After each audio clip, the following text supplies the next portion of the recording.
Comment auditer techniquement son site internet? Donc l'audit technique, c'est la fondation du site. Si vous n'avez pas une fondation saine, ça va être compliqué pour vous de prendre des positions sur Google. Donc on va regarder les outils, quoi prendre en compte et également quoi faire en fait, comment réagir aux problèmes pour justement mieux se positionner sur Google. Petit disclaimer, dans la vidéo, on va vraiment se concentrer sur la partie technique et assez peu sur la partie netlinking et également sur le contenu. Ça viendra prochainement dans la chaîne. Aujourd'hui, on va vraiment faire une analyse technique pure et dure. Cette vidéo, c'est plutôt un complément à cet article de blog, donc 11 étapes pour un audit SEO de son site. Donc là où je vous montre pas mal de petites choses sur comment par exemple trouver les pages quand je suis en trafic, comment trouver des opportunités de mots-clés. C'est un petit peu plus précis que ce que je vais faire dans la vidéo. Là dans la vidéo, on va être plus sur le global, réussir à trouver un petit peu les quick wins de votre site. Le but c'est de faire un état initial de votre site internet pour savoir un petit peu où vous en êtes. Mais si vous voulez aller plus loin, je mets le lien de cet article dans la description et là vous allez avoir des conseils un petit peu plus détaillés. Puis en plus l'avantage c'est comme c'est écrit, vous avez littéralement juste à suivre quoi. Vous avez 11 étapes, vous les suivez, je vous dis les outils que vous allez avoir besoin d'utiliser, etc. Déjà pour commencer, on aura besoin de l'outil Screaming Frog. Donc Screaming Frog, c'est un outil qui va permettre de crawler en fait votre site internet et d'aller un petit peu sur toutes les pages, un petit peu comme le feraient les robots de Google, et ça permet de trouver rapidement les premiers problèmes. Si vous avez des erreurs 404, c'est vrai que vérifier que tous vos liens de toutes vos pages fonctionnent à la main, c'est un travail monstrueux. Donc du coup, on utilisera Screaming Frog pour se faciliter la vie. Petit disclaimer, il y a un prix, mais qui n'est pas grand chose. Donc en fait, ils ont une version gratuite qui fonctionne jusqu'à 500 URL. Donc je suis pas sponsor ni rien, mais voilà, je vous en parle. Donc ils vont jusqu'à 500 URL en gratuit et après en payant, on est illimité. Mais voilà quoi, le prix c'est 239 euros par année. Écoutez, en termes d'outils SEO, ça fait à peu près 20 euros par mois. Ça va.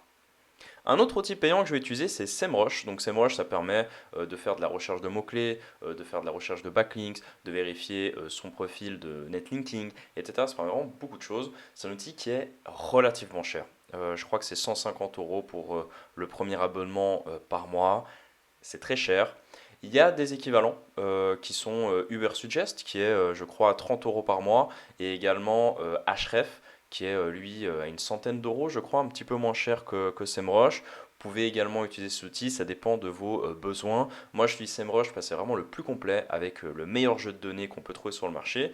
Mais si vous avez un petit budget ou si vous avez que votre site à gérer, pourquoi pas partir sur du Ubersuggest qui est plutôt aux alentours des 30-40 euros par mois.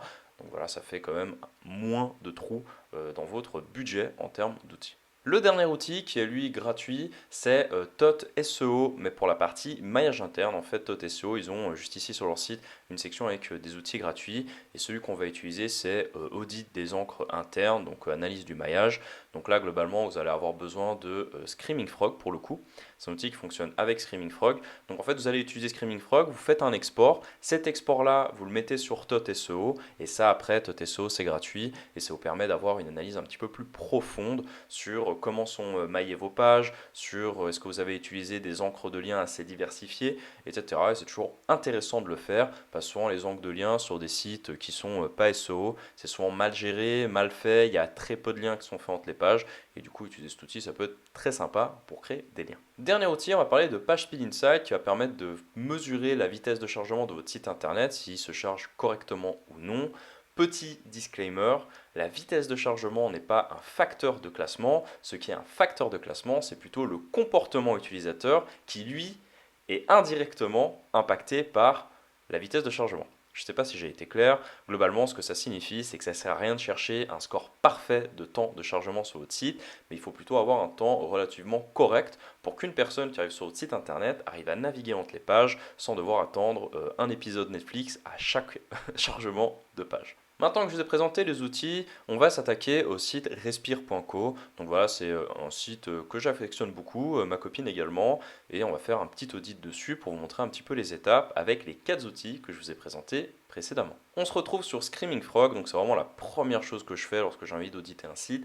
Je vais sur Screaming Frog et je lance une analyse. Donc vous allez tout en haut, juste ici, vous mettez l'URL de votre site internet et vous lancez l'analyse. Screaming Frog a fini d'analyser Respire.co, donc déjà première chose, on peut voir qu'il y a beaucoup d'onglets, c'est vrai, on peut voir tous les liens internes, tous les liens externes qui sont faits en dehors du site, on peut voir les codes de réponse HTTP, les titres des pages, enfin les métatitres des pages, les métatitres de description, etc. On a vraiment en quelques clics un aperçu sur pas mal de données qui seraient compliquées à voir sans cet outil-là.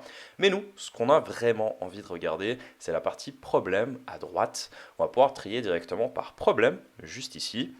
On clique et en fait, il va déjà nous faire un boulot monstre. Il va nous dire, bah voilà, Bruno, ici tu as toutes ces pages qui sont en erreur 404. Donc ça veut dire que sur les 1500 pages de Respire.co, ce qui aurait été horrible à analyser un par un, eh ben, on peut juste cliquer là. Il nous dit, bah voilà, toutes ces pages sont en erreur 404, ce qui veut dire qu'on va pouvoir soit remettre le contenu, soit faire une redirection, soit déjà corriger tous les liens internes qui redirigent vers cette page, parce que ça veut dire que si Screaming Frog l'a trouvé, ça veut dire que vous avez des contenus qui créent des liens là-dessus. Pour avoir ces liens-là, eh ben, on clique sur l'URL, on va dans lien entrant dans l'onglet en bas, et là on peut voir que il y a quand même une bonne quinzaine de pages, il y a 31 pages qui font un lien directement vers cette page-là. Et du coup, ça veut dire que Google perd du temps à crawler des pages qui n'existent pas. Ça veut dire qu'on dit à Google qu'on a une qualité de site qui est qui n'est pas parfaite. On a quelques défauts. Ça nous dit que toutes ces pages-là perdent du jus SEO en créant un lien là-dessus. Vous savez, le jus SEO, c'est un petit peu la puissance SEO qui se déverse dans le site via les liens. Là, on perd en fait un petit peu cette puissance. Et du coup, ça commence à grignoter un petit peu notre potentiel en référencement naturel.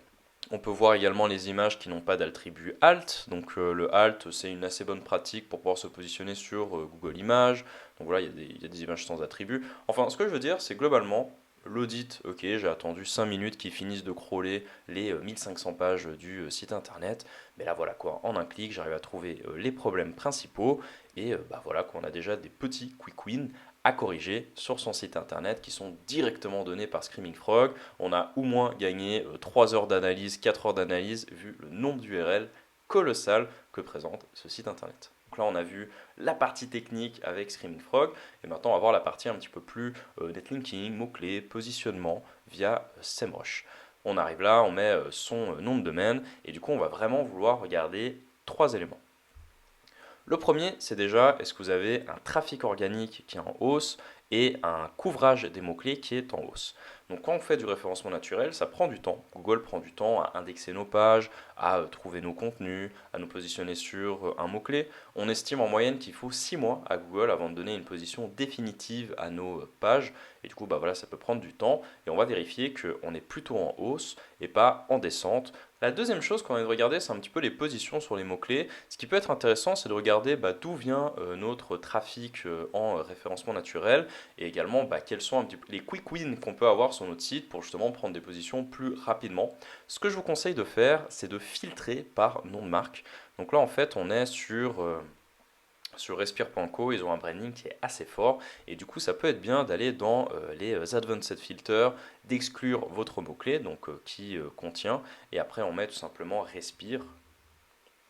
Hop, et là on apply et ça en fait ça va nous permettre un petit peu de nettoyer nos données. Donc là je suis en train d'attendre que SEMrush finisse l'analyse, il est un petit peu lent lorsqu'on joue avec ces filtres mais c'est pas grave.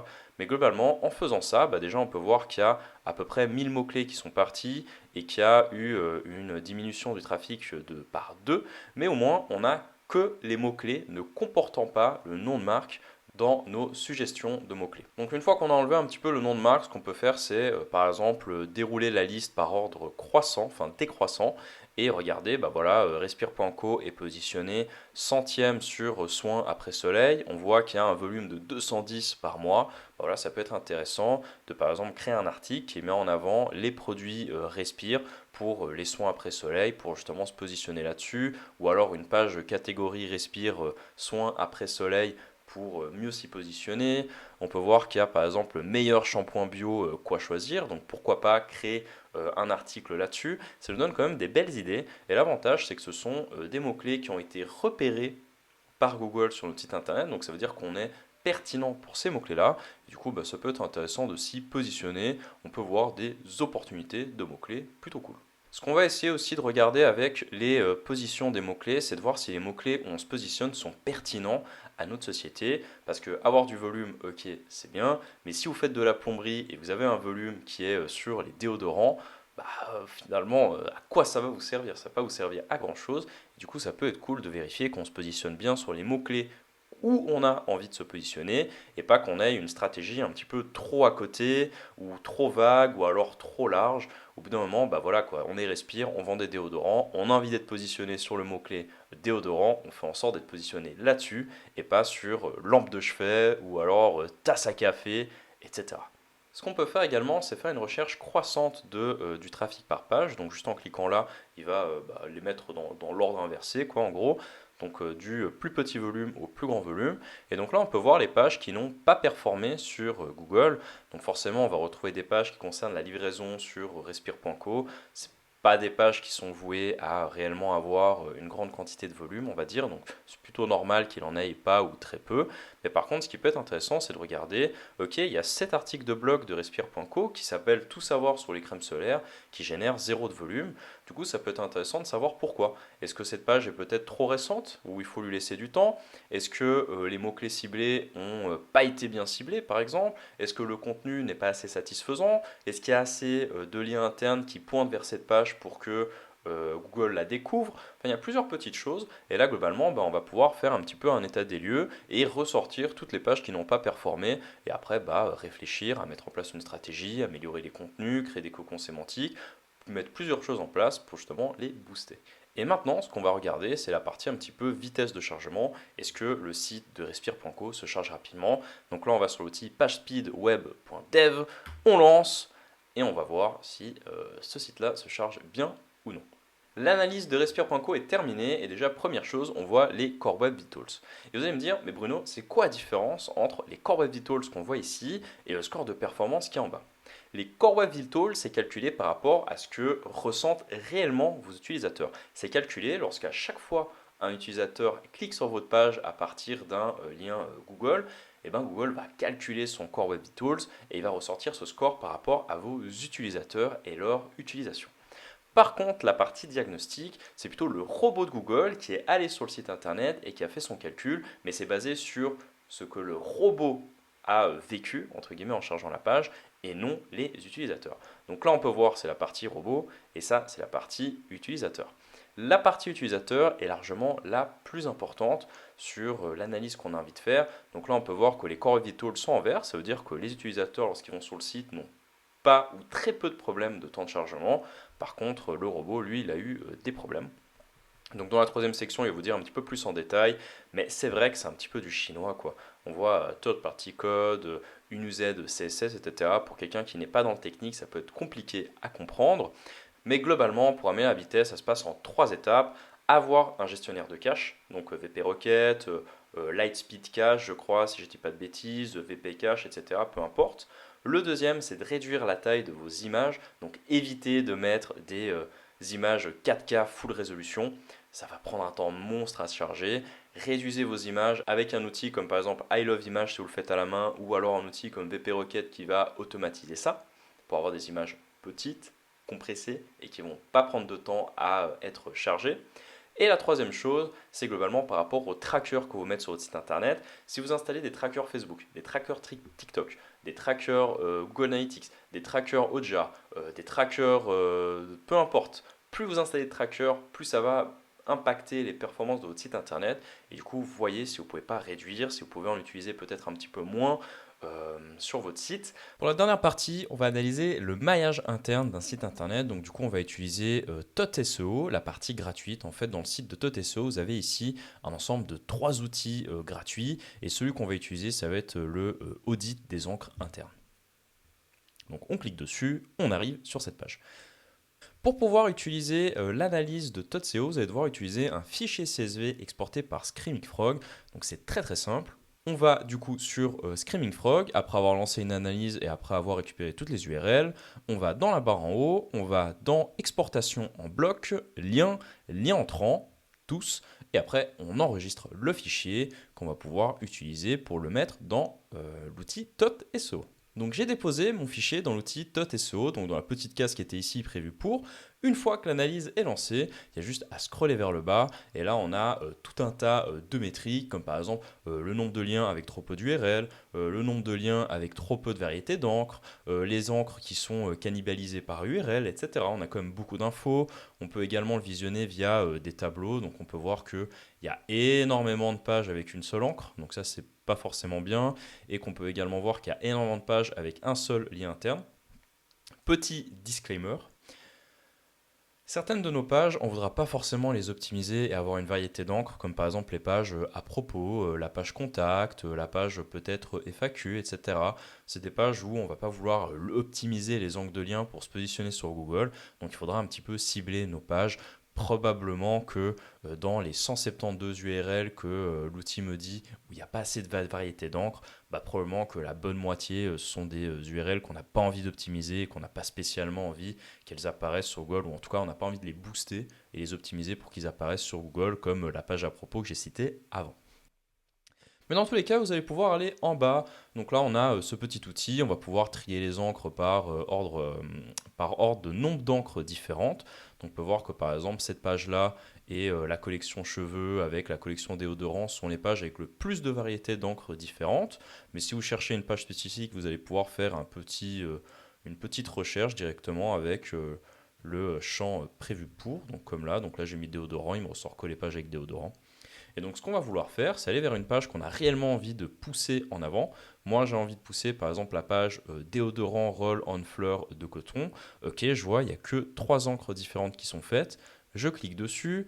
Je peux voir qu'il y a des encres cannibales. Donc là je vois il y a fleur de coton en cannibale. Pas bien, je clique dessus, ok, il y a toutes ces pages-là qui me cannibalisent le terme fleur de coton, ok, bah ce que je vais pouvoir faire, c'est aller du coup aller changer les URL pour avoir que cette page-là qui a l'encre fleur de coton pour vraiment l'optimiser. Je vais pouvoir également diversifier un petit peu la liste d'encre parce que là je vois qu'il y a je découpe fleur de coton, je commande, mais peut-être que je vais pouvoir mettre justement déodorant fleur de coton au pluriel pour pouvoir un petit peu diversifier les encres, même mettre des mots-clés secondaires que nos pages pourraient viser. Par exemple, je ne sais pas si en fait il y a fleur de coton mais également fleur de lin, ça peut être intéressant, ou fleur de thé, je ne sais pas, j'invente, pour justement étoffer un petit peu le champ sémantique. Enfin, ce que je veux dire, c'est que cet outil est quand même assez cool pour avoir une vision un petit peu rapide sur notre maillage interne. L'avantage, c'est que c'est gratuit, il faut juste faire un export Screaming Frog.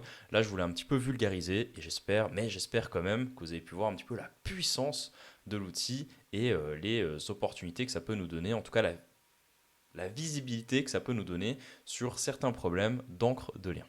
Voilà, vous savez maintenant comment auditer techniquement votre site internet. Donc, si jamais on n'a pas regardé la partie netlinking et on n'a pas non plus regardé la partie rédaction de contenu, là on a vraiment fait du pur technique. Peut-être que ça viendra prochainement dans les futures vidéos. D'ailleurs, pour vous abonner, vous avez ma tête juste ici pour ne louper aucune vidéo. Et pour regarder une autre vidéo de la chaîne, vous avez le lien juste ici. À bientôt!